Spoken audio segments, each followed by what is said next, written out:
we're almost done with the semester here, and I've got one of my best IRL friends, even though we are not IRL right now because she is in New York and we are in California. She splits her time between London and New York. This is one of my best friends, Chrissy Rutherford. She is a former Harper's Bazaar editor. She's a fashion influencer. She's on Instagram. I know a bunch of you follow her because I can see it. It's pretty cool, and she's had a really incredible, fascinating, inspiring career. And since we're rounding out Module 3 and the entire semester talking about influencer marketing, hiring influencers, working with them, building communities online, I thought she would be the perfect person to talk to us today. So, hi, Chrissy. Thanks for joining us. Of course, I'm so excited. I love talking to the youth. Yes. Oh, they're great. They're great. They're gonna love what you have to say. So we've been talking about like everything from authenticity and leadership and like really heady theoretical concepts to they made some content Mhm. in the last part of this semester, Cool. making educational content for a brand or an organization of their choosing as if, Mhm. they were the influencer. And now we're talking about influencer marketing and how to work with them and hire them and maybe how to be one if you're an editorial person. So Right. I guess if you could just tell us about yourself and your career up until this point, especially how you made the shift from editorial to being online. Yeah. So I started my career in fashion media publishing, and I always wanted to work in magazines. I ended up on the digital side. I worked as an editor at Harper's Bazaar, most notably for almost 9 years. Before that, I had also done some shorter stints at InStyle.com and Cosmo magazine. But Bazaar is really where I made a name for myself. I ran the Instagram account, I wrote celebrity stories, interviewed celebrities, I booked talent, I produced shoots.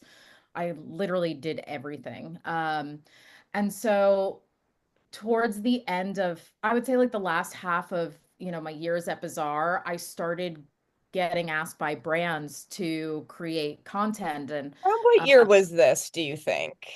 I would say probably by like 2015. It's like I 10. may have done something even as early as like 2014, but I think it really started to ramp up 2015, 2016, where because you're an editor and I was quite public facing, I would be out at events and covering parties for Bazaar, which also like really helped me make a name for myself in the industry.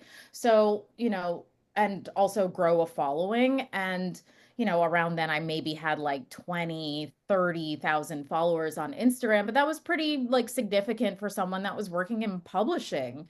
And I think Especially at the time. That's like, those were like kind of real influencer numbers for, I don't want to say like non-celebrity influencers at the right. time. Yeah. And I think there was always this dance when you were an editor where to be an editor meant you took yourself seriously, and to be an influencer and to be posting photos of yourself all the time was like not serious.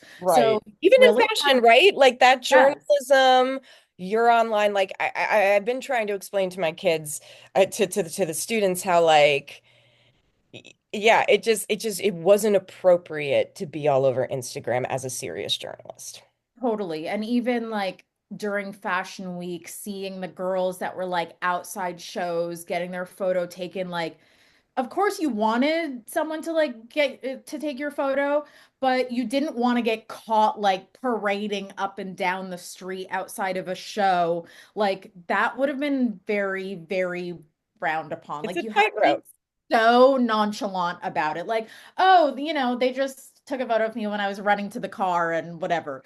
But yeah, having the access that I had and sharing a bit of that on Instagram definitely helped grow a following. So of course, then brands that I had relationships with and worked with were like, "Hey, we would love to like do an interview with you and do a shoot." Or I remember one of probably like my biggest campaigns was like Supergoop had approached me to do a shoot and to post, and like they were gonna pay me like $4,000. Like that was 2 months rent for me. That was I a was gonna say really that was probably like what you made in a month at that job, yes, if I was lucky at that right?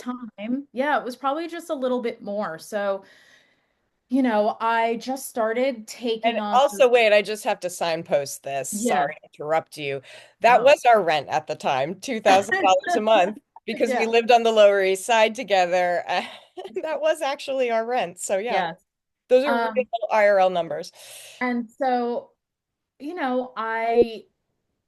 I was taking on those opportunities and just kind of like trying to fly under the radar, but there were conversations happening at work because other editors were kind of doing the same, and As you do.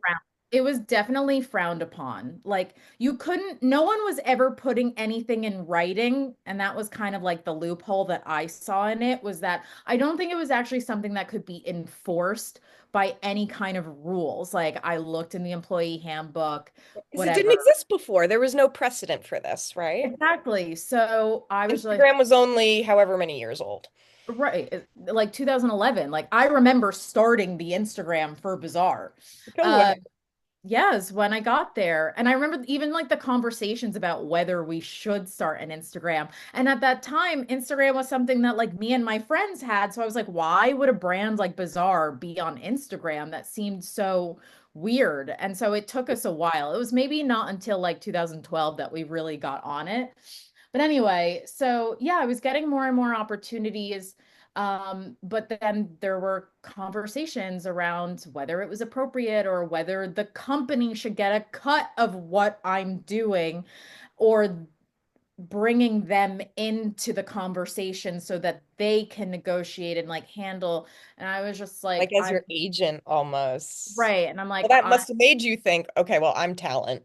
right.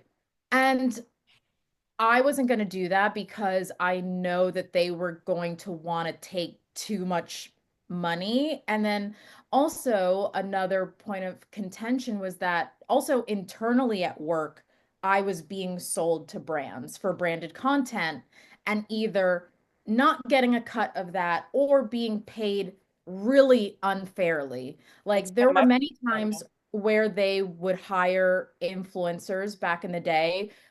I mean, the rules changed so many times. There was a point where they were like, okay, no editors can appear in branded content. So they had to go to influencers who were obviously charging real rates. But then when they were like, okay, actually, the editors can be in branded content again, but oh, we're only going to pay you like $500 or $1,000. And I was friends with a lot of influencers. So I knew what was going on, and I knew that they weren't paying us fairly. So it felt very exploitative The on math either wasn't mathing. side, what was happening. And yeah, it's like fighting for promotions and fighting for money. And you realize there are girls out there who are making six figures, seven figures, eight figures off of influencer marketing. And why can't I do that? Like, it's not, what I'm doing is not sustainable because also I'm working my ass off. I'm actually doing jobs that like multiple people should be doing. And I can't even do this little thing on the side to make like 4 grand without you guys like wanting to get involved. Like, I just, It's no. also I don't know if you felt this way, but I've been in similar positions with a much less following, but at the magazine I get put in branded content. I make branded content. Sometimes I'm the Right. talent. I don't get a cut of that. I have my own thing. So I think the whole thing can also be like kind of dehumanizing, right? Like it just I, kind of like you feel like a total product regardless of who you're dealing with at that point. yeah, I absolutely, I agree. And I don't think it's fair. So what'd you do about it? So I left in February of 2020, literally like 6 weeks before the pandemic and like lockdown started, which obviously was not part of the plan, but it was fine. I had luckily saved up all the money that I had made on the side, thank God. And that was going to be my little safety net until I really figured out, well, what else was I going to do? Because in one respect, I didn't really know or want to really like hinge my entire next chapter on like being a fashion influencer. Like I knew I kind of had more to contribute than that, but um And at the same time, like there were people who were telling me like, oh, well, you're not going to be able to like make a living off of influencer work alone. Like the market is so oversaturated. And this is like prior to TikTok. So like even think about what the landscape looked like then and people thinking that it's oversaturated. Um, and yeah, and that's why I always tell people like if you also just like really have an inkling that you're capable of doing something regardless of what anybody else tells you is possible or is not possible, like just go for it because I'm 5 years into this and like yes, I can make a living solely off of influencer work. And does it was part of that shift and maybe some of like your questioning of it before you jumped the money was you could see the money, right? But Yeah. there is a cachet that you lose when you switch from editorial work, right? So Yes. like did that matter? And also how did that change how you moved into your influencer life and started making content? Because I feel you do yours a little bit differently in that you do strive to inform. You are vulnerable. You bring yourself into it. It's very personal. It's Yes. obviously highly produced content. So I feel like there's a better way to be an influencer, and that's kind of how you set off from the start, and that comes from your editorial background. Yeah, I think I was in a really fortunate position because sometimes when I think about, the majority of influencers are just random kids from all over the world, all over the country who just like start posting from, their bedroom and whatever. And like it's such an uphill battle to really create something out of nothing. Whereas I had spent a decade in the industry. I had all the relationships. Like I know everybody in the industry and they know me. And so it was an easier transition. Although, yes, of course, like I had to wrap my head around the fact that, like, okay, I'm walking away from one of the biggest magazine names in the industry. And a name that has always been attached to my own name. Like you go to events, you're like, this is Chrissy from Bazaar. This is Chrissy from Bazaar. And I remember towards the end of my time there, it started really annoying me because I was like, well, why can't I just be myself? Like, because I knew I'm going to leave and I'm not going to have that name attached to me. So, can my name exist on its own? And I had to do, like some deconditioning to like really consider like, yeah, when I go out on my own, sure, some people are going to still care about me because of my background, but they're also going to be people who don't give a shit about me anymore because I'm not attached to this name.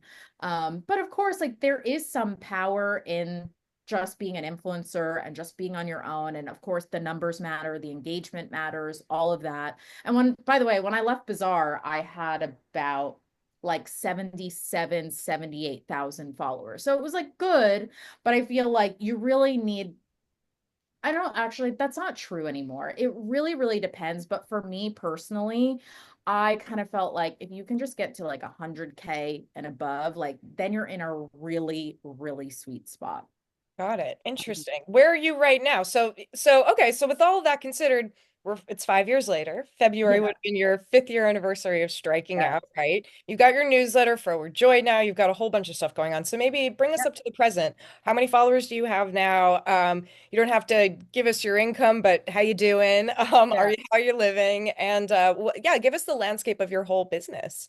I am at 167,000 followers. I have hit 170, but you know how I Instagram know, is. I keep going up and down and like And, I am also someone who's like very vocal about like the political landscape and racism. So I feel like that kind of contributes to my numbers decreasing at times.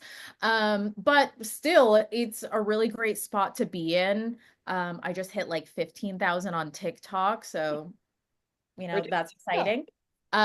Is your And TikTok monetized? Do you make money off of TikTok? so I just applied to get in the creator fund and I got accepted in like 2 seconds. But you can apply for it once you hit 10K. I'm like, why did I wait to Oh, do this? I don't know. I don't know.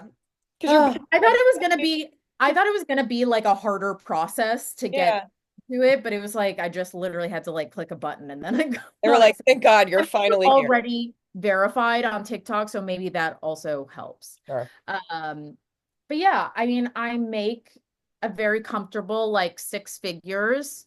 And yeah, I'm making more money than like I ever thought was possible. I think, 2 years ago now, like 2023 was probably my best year where I had made almost half a million for the year.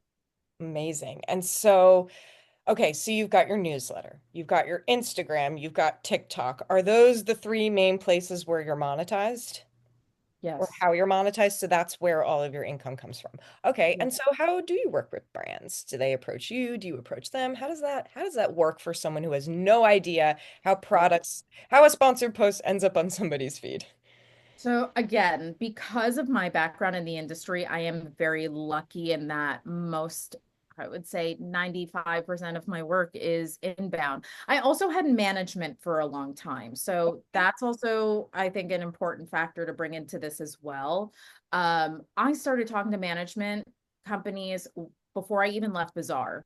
And because a lot of them I sort of knew because I used to book talent and would occasionally work with influencers. So I had a lot of relationships on that side of the industry. But I didn't sign with anyone until the fall of 2020. And I was apprehensive about it, actually, really apprehensive because they take an automatic 20% cut of any deal that you do. Doesn't matter if it comes to you for first or they bring it to you, automatic 20%. And as someone who already feels like, listen, I've got all the relationships. Like a lot of people want to get signed by management because that's going to help them get introduced to brands that they do not have connections to. Whereas I already did. So I'm like, what exactly are you doing for me? But I had so much work coming in that it really did make sense. And I think when you have so much coming in, it's also like you're not really going to sweat that 20% because they're doing all the emailing, they're doing the negotiating, they're hopefully getting you more money than you would get on your own. Because I do think sometimes brands are more likely to lowball you when they're emailing with you directly. So that's 100%. the thing. Um, but yeah, and they were doing all the invoicing and making sure that I get paid or chasing the brands if they were late. And all of that's a lot of work, to be clear, like a lot, like a full-time job, a lot of work, which is why you pay someone else to. Truly. So it is definitely worth it once you have a certain amount of work coming in. Like I remember someone once told me like you don't need management until you need management. And it's true. It's like until it gets to a place where you feel like I really cannot manage this. Like I had things like just slipping through the cracks all the time. So And then so for people looking to hire influencers, like for their brands or campaigns, like is going to an agency with a, or is it better to look for individual influencers and build with them that way, or is it better to go to an agency and look at who they have on their roster? I think you kind of have to attack from both ways, right? Like I really love brands that care about fostering a real relationship with me. And those partnerships always seem to both be like the most successful, the most long lasting. And as an influencer, like I want to kind of do more for a brand that I know really cares about me and is like taking care of me, Right. and it's not just like this little transactional, like one post. Like I had for the J. last like Crew comes to mind for me with you. right. So I was gonna say, like, I've worked with J. Crew for the last like 3 years now. I've had long-term contracts with them. And so, yes, I'm obligated to post once a month for them. I hand over content to them for that they have bought the rights to put on their website and newsletters, on Instagram, all of that stuff. But I will happily tag them anytime I'm wearing them or talking about them, whatever, because like I love them. I feel like I'm part of a family. They take really good care of me, and I just love working with them. They have such a great team that make creating content together like such an absolute joy. I wish all brands like could be like that. And they're just very like laissez-faire, like they let me do whatever I want really. So that's really helpful. Um, but yeah, there are times where brands like really might take advantage, and I've definitely had to slap a few brands on the wrist where they've seen me wear something of theirs and they just automatically repost it on their Instagram. Like They technically, can't just do brands that. are not allowed to do that. I They're didn't know not that. allowed to do that. You're supposed to ask for permission because you are a for-profit brand. This is not a charity. And so if you're taking something of mine to then sell clothes, like you are making money off of my image. They're making money off of your image, also your image that you created if it's a selfie, right? So Right. there's like two layers of that. It's your likeness Yes. and it's also your creative production as the photo. Ooh, Yes. ooh, And there are I layers. Can you and can you price things on both of those things? Like yes, whether and you you're just can in like it versus whether you create it? yes, and I've done that before. Like I did that for Shop Bop once where they just asked me to create they asked me to like shoot three different outfits. They, I think, like didn't have the budget to pay me to post on my Instagram, but I'm also down to sometimes it's a great way to create content and still like you make, depending on the usage rights, you can still make really good money. Like there are creators who make most of their money creating UGC, as we call it, user generated content. I Like just they talked don't a lot post it. about that. Yep. So, I don't typically work that way with brands. I think most brands want me to share what I've made, but I'm always open to that as well. Um, yeah, what else is there? I think we've been talking a lot about community building, and I think all influencers have to do that to a certain extent, right? But I think some nurture it more than others. And I think you've Oh, really taken yours into another realm, especially with your newsletter and the yeah. conversations you have. And you ask, you invite your followers to ask you questions a lot, and you answer a lot of them. Like some days I'll Yeah. go on and you'll have answered like 20 questions. Like you really engage with them. So I Yeah, I would love yeah, tell us about your approach to community building, or whether it's not even an approach, is an organic. Like, how do you build the Chrissy Rutherford world around you? I know it's interesting because I have another friend who is a former editor and turned influencer, and she like hates responding to people. Like she really doesn't do it very often, and she'll always be like, "I don't know how you do it," and I'm like, I just genuinely love it. I love talking to the people who follow me. Um, of course, yeah, there's things like parasocial relationships, and a lot of my followers tell me all the time that they think that I'm their best friend in their head. And listen, that works to my advantage for the most part. You want people to feel like you care, that you're there. That's how you build engagement. And listen, you can have millions of followers, but not everyone is able to get people to like show up for them. Like I've held events or like community meetups in person and people will show up for me. And it's like that's kind of what it's all about. Like, I mean, sure, some people have different approaches to why they're on social and what they're doing. And I don't think I'm not that strategic about how I I didn't think operate so. on Yeah, that's social why I was like, media. is it strategic? This kind of just because I know No, so well. yeah. It just seems like a natural extension of who you are in your social life. And listen, I have a much smaller following, and I'm not monetized on social media like you are. But when people ask me, like, why do you do? I'm like, this is a natural extension of like just kind of my social how I Yeah. operate. Yeah. Just like I spend so much of my day just like talking to people in my DMs. Like I always open DMs. I mean, sure, I can't always get to all of them. If someone, there's a difference when someone's like just writing me a comment versus they're sharing something really personal with me or they're asking me a question. Like if someone's asking me a question, that's legitimate. Like I'm gonna respond for sure.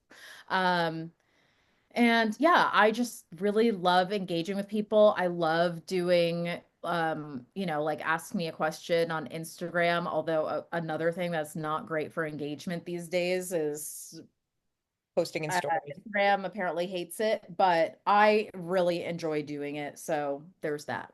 Yeah, yeah, it totally makes sense. And so if people were hiring influencers or they were looking to become one themselves, like You would probably, might you suggest that it's a good idea just to stoke your natural curiosity for people, just like talking to people? Because I feel like some people might want to do it, but maybe they need a little bit more formal help on like just engaging with their communities. So I guess I guess what I'm asking is if you're hiring an influencer, is it a good idea?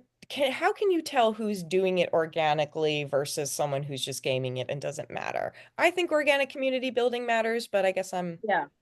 I mean, I think the comment section is always like a way to tell. Like, there's a lot of influencers who do not respond to comments on their posts.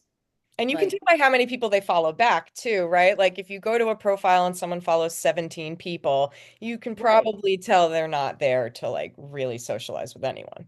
Right.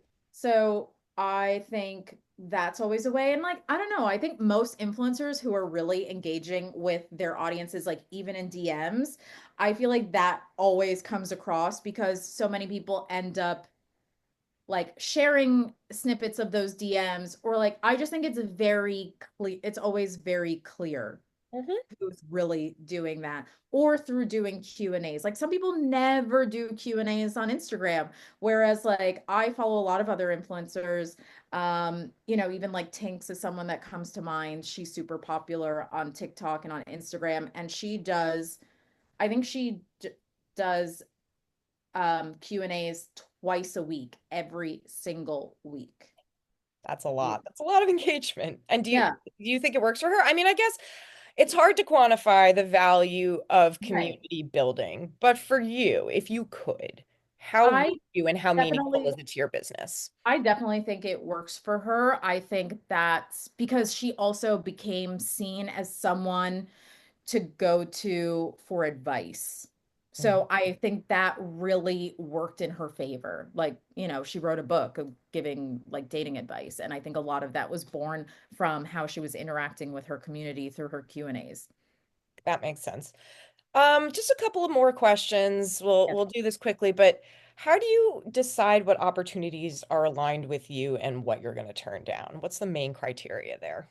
Um, it depends, but just like, is this a brand that I like, that I actually wear, or like use their products? Like beauty brands can be really tricky because they just want you to sign on, like, regardless of whether you've tried the product or not. And I usually will not do that. I'm like, sure, I'm interested, but I need like 2 weeks to test this out to make sure that it's going to work. I also have very sensitive skin. So it's like if someone's pitching me a product, I have to go through all the ingredients, make sure that it's not something that's going to like irritate my skin. I'm also like, think beauty is like where I'm most cutthroat because I'm just really particular, and like I don't like feeling like, especially when it comes to skincare and makeup, like I'm always using something new and something different because like I'm not. Like I really like what I like. And sure, sometimes I'll mess around with like a new moisturizer, I'll test a new serum, but like someone who's like every couple of like weeks or months shilling like a whole new skincare system, like I'm not about that. I Right. just I just always want it to feel authentic. Like, and I think also because of my editorial background, like, listen, I know there's a lot of product out there, clothing, skincare, You bring whatever. journalism into this. You bring your editorial training into Yes, it's like I know what's out there, I know what's crap, but I want to know what's good because I would never want to co-sign something that I genuinely think sucks. Like, there's just too much stuff out there that it. is actually good to be Right. selling something that sucks. You're doing I a don't, little reporting. You are. You're I don't, looking at the ingredients. You're testing things out. You are yeah. doing what like a wire cutter, New York Times wire Right. cutter journalist would do when they recommend a product. And it's like, trust me, I'm like also thankfully at a place in my career where I'm like, there really isn't an amount of money that someone could hold over me that would make me want to take a job that I don't believe in. Like, Is that I've success? Is that the definition of success? I think so. I think Because so. my integrity is truly the most important to me and always has been. And I'm like, I'm having integrity sometimes means having to walk away from a check, point blank. And it does. My last question was going to be, how do you define success in this new world? And I think you just did. So I guess I'll ask another one. What do Yes. you think is the future of fashion influencing and influencing in general? Are we moving towards smaller, deeper communities, or are we still chasing mass reach? And what does that mean for you in the future? I know. I think this year, I'm having a lot of conversations with fellow creators, and this year is definitely feels a lot different. Work has been a lot slower. And it's also really making me rethink, like, what am I doing this for? Where am I going with this? Like, I am kind of at a point where I'm like, I'm kind of tired of like selling stuff. And especially like the world that we're living in right now, it doesn't always feel great, even if when it is something that like I legitimately like to use. I just don't want to feel like I'm forcing anything like down anyone's throat anymore. Um, I think from what I've seen, a lot of brands are trying to play it really safe right now, and they're going for the creators with big numbers, with lots of views, with really high engagement. Um, I think they really want people who can sell products, which isn't always someone like me. Like I'm such a conscious consumer, and I think the way that I talk about shopping is in a very conscious way. And so I think I've created an audience who is also very conscious about what they buy. So I don't really have an audience that just because I'm wearing this thing or said I just bought this thing that they're going to go out and buy it too. I think they're going to think about it. Maybe they're going to find something cheaper because I don't wear fast fashion. I don't talk about fast fashion. I invest in my wardrobe. So that's also a huge factor as well.